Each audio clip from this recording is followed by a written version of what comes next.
Hey guys, what's up? It's Dr. Pepper Rules 161, otherwise known as Doc, here at TheDocShow. I'm actually doing a commentary over gameplay that's never been done here at TheDocShow, and I'd like to do some more of these, but I'm not the best at them, so if you guys like them, I'll continue, but if you don't, I won't. I'm doing a new series on here called Search and Destroy Tips. I'd like to continue doing this because I've played Search and Destroy for a while. I feel that I have some knowledge that I could share with you guys, but I don't, I'm not the best at the game. I'm going to be the first to admit right now, these guys, look at me. I'm playing with noobs here right now. I mean, these guys are not very good at search, and they're just they're having a good time, and there's nothing wrong with that. But I get a really good gameplay, but it's obviously, I'm playing with pretty bad people. So, I'm just going to talk a little bit about my search experience. I've played Search since Modern Warfare 2. I got back into it. Modern Warfare 2 was actually my first Call of Duty. About halfway through it, when I got it, I started playing Search and Destroy, and I really liked it. But none of my friends liked it, so I decided to play it, as my game mode that I would play when I'm not playing with friends. So in Modern Warfare 2, that was my game for Search and Destroy. I was owning. I was really good. And after Modern Warfare 2, Black Ops I didn't play as much Search. I played it for a while, I think about a quarter way into it, and then I just kind of stopped because I wasn't having fun. I wasn't doing as good. Black Ops was not a good game for me multiplayer-wise. I don't know what it was. I was just not good at it. Modern Warfare 3 I played a little bit, but not much. And then in Black Ops 2, I decided, hey, you know what? Let's try it again. I still like Search. I just haven't played in so long, so I actually started playing. And I talked some of my friends into playing, and they actually really liked it. And they said, hey, how come I haven't, tried this game mode? And it was because they didn't like the fact there was one life. So, another tip for you, if you haven't played Search and Destroy and you're thinking about playing it, it's actually a lot of fun. If you just try it out, it's not for everyone, obviously, but if you just try it out, if you give it a chance, that's the moral of the story right here, that trying something new is always a good thing. So, I am actually got my skill back, I guess you could say. So I've developed some tips that I want to give you guys for Search and Destroy. Again, not the best. These are just some things I've learned over the years. So the first thing, this is actually unique to Black Ops 2 that I've found out that makes my game so much better, is what you want to do is when you go to find a match in your party, you'll have this thing that lets you push square, or I think it's, what is it, it's like X on Xbox or something like that, the one on the left. It'll say Search Preferences. And what you really want to do is you want to move that to best, because in Treyarch games, the hit registration is not the best, but it's not horrible. But in Black Ops 2, or not Black Ops 2, sorry, in Search and Destroy, since you only have one life, you want to make sure that your bullets are always registering, that you have the best chance of getting the kill and not getting killed. So anything that can boost your performance in a game, you're going to want to do it. So attachments that you normally wouldn't use because you think that they're not going to work, they're going to give you like a slight advantage. Any slight advantage can help you. So that's what I recommend. You won't lag as much. The bullets will register better, and what that basically does is it gets you into a game that's people closer to you, people that, have same kind of connection as you.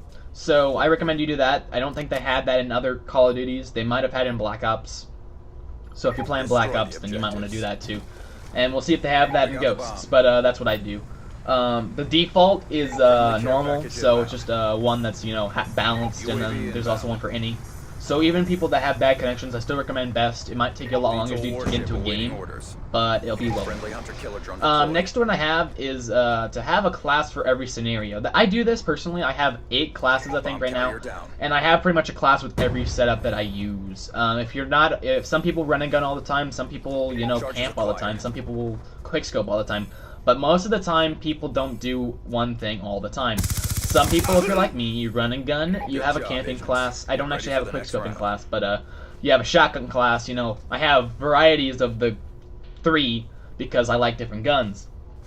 So that's what I do. So I have a shotgun class. I have an MP7. I have a Search and Destroy. what else do I have? I have a Vector. I have a Peacekeeper. I have a M27. I have just those kind of classes. One for every kind of map. And I play maps differently, so you should play maps differently. You shouldn't, always have one strategy for everything. Because if you stay in a lobby, they're gonna pick up on that. At least good players are. So what you're gonna want to do is you want to have a class for every scenario. And if you don't have enough classes, I really recommend prestiging to try and get those classes. Because prestige on a double XP weekend The new Origins map's coming out, so I'll talk about that in another video sometime. But that's what I recommend doing. Another thing that I recommend is don't sprint around corners. Like see what I did there? I checked, make sure I wasn't running into a trap. Always check corners because there's a lot of corner campers in Search. Make sure that you check where you're going. Don't just run aimlessly, because a good thing about this is that there's no marathon, and that's what people used to do in Call of Duty is just they would just run a marathon, and they would never stop running. And since they never stopped running, basically they just ran around and got shot because there's a, you know, aim down sight sprint delay.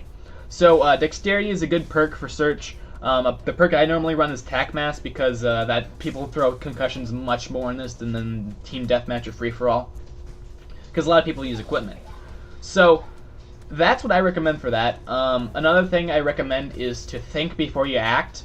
This is a lot of these are kind of, you know, philosophical almost, but think before you act. If you think that it's a trap, don't go for it. Don't shoot unless you think you have the kill.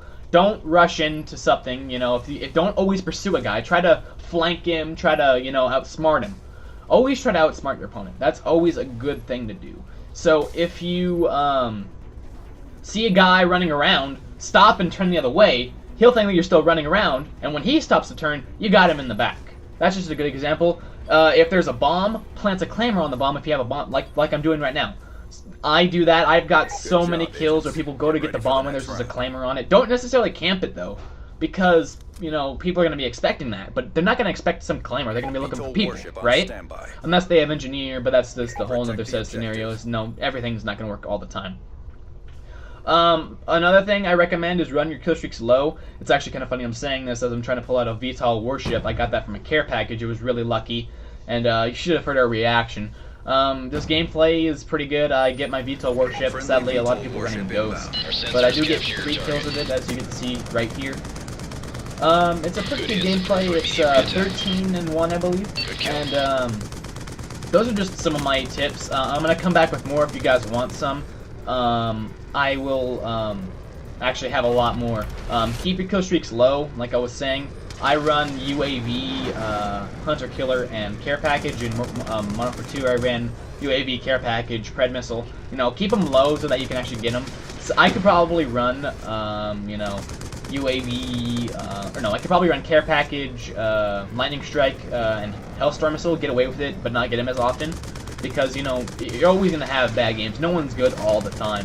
So that's just my recommendation. Keep them low so that you can... I've got my kill streaks twice before in a game, and, you know, that's just rocked people's worlds. So that's what I recommend. The gameplay is finishing up here, so I guess I'm just going to start signing off. This has been Dr. Pepper Rules 161 here at the Doc Show. If you like this, please like, comment, subscribe, whatever you want to do. Anything really helps me. I really enjoy comments, though, because they help me get feedback on what I did right and what I did wrong. So without further ado, I'll see you guys later. Hope you enjoy the rest of the gameplay, and rock out. Peace. UAV on standby.